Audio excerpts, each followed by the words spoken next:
Driving School Hybrid Classroom. Hello everyone and welcome to our class today.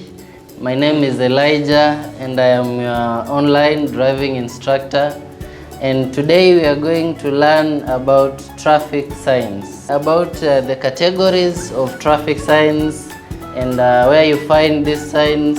We learn all of them step by step. So today we are going to look at the main categories of the traffic signs. In traffic signs we have three main categories. First, they are categorized by their shape. So we have those ones which are in a circle. The traffic signs which are in a circle, they are prohibitory signs. Here we see that we have the traffic signs, and as we said, we have different shapes of traffic signs. And you know what this traffic sign means first by looking at the shape. So the first shape, we say that this is a prohibitory sign.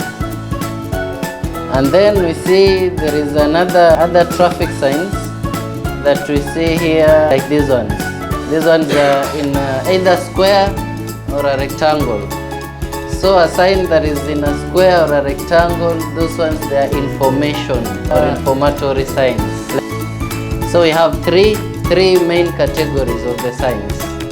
Number one, we have the prohibitory signs. We said that they're in which shape? A circle. And then we have the warning